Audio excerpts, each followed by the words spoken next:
Sa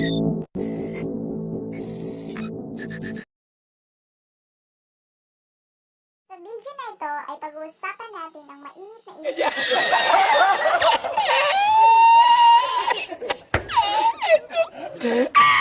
noong taong 2010 patungkol sa kumakalat na storya na meron daw ginto na nakahalo sa 10 pisong barya na ginawa noong taong 2000 and 2001.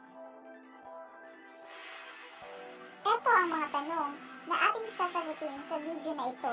Totoo ba na merong nakahalong ginto sa 2000 at 2001 na 10 piso? Magkano ba ang benta dito? Sinadya pa talagang lagyan ng ginto ang mga nasabing barya? Pero bago ang lahat, hihilingin ko lang po muna na isubscribe nyo ang aking channel at paklik na rin ng bell icon para sa mga video na nagbibigay kaalaman gaya nito. Okay, simulan na natin. Nagulantang ang karamihan sa kumakalat na chismis patungkol sa 10 peso coin o 10 pisong barya noong taong 2010. Ang nasabing barya umano na nagmamarka o ginawa noong taong 2000 at 2001 ay naglalaman ng ginto na kung saan ang nasa gitna ng barya ay sinasabing nagkakahalaga o mayroong gold value na nasa 10 hanggang 14 na carats na ginto. At kaya ito ang naging dahilan ng mga illegal na gawain patungkol sa barya dahil meron umanong bumibili nito ng hanggang sa 300 to 500 kada isang pirasong 10 piso para gawin itong singsing. Kung susuriin mo naman daw ang barya, ay meron umano itong pagkakahalin tulad sa ginto, kaya yung iba ay ginawa itong singsing.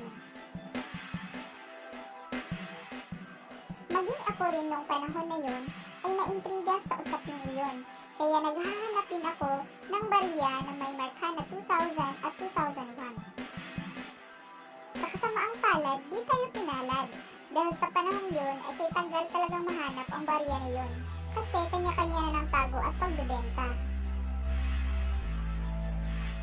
Ang tanong mga ka-never, ay meron ba talagang ginto sa nasabing barya? Well, itanong natin yan sa Bangko Sentral ng Pilipinas. Ayon sa Bangko Sentral, ang nasa gitna umano ng barya ay gawa lamang sa aluminyo at tanso na may halong metal. So ganito yan mga ka-never, ang kabuuan ng 10 pisong barya ay 92% tanso, 6% aluminyo at 2% nickel. So it means, wala pa talagang ginto. Pero ganun pa man, ay marami pa rin ang naniniwala na ginto ito. Pero payo lang mga ka-never, huwag masyadong magtiwala. Ikaw rin, baka ma-scam ka. Giit pa ng Bangko Sentral na hindi sila maaaring magsawalang malay upang maglagay ng ginto para lang sa 10 pisong barya. Kasi isipin nyo na lang mga ka-never, milyon-milyon ang ginawa nilang 10 piso noon.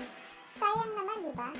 Yes, maaaring itong magmukhang ginto, pero hindi po talaga ito ginto.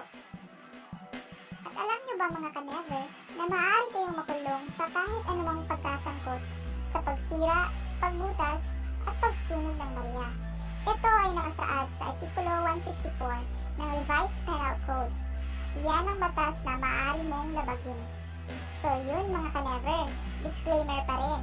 Naisipan ko lang gawa ng video to kasi nakikita ko sa online na may marami pa rin na-scam tungkol dito.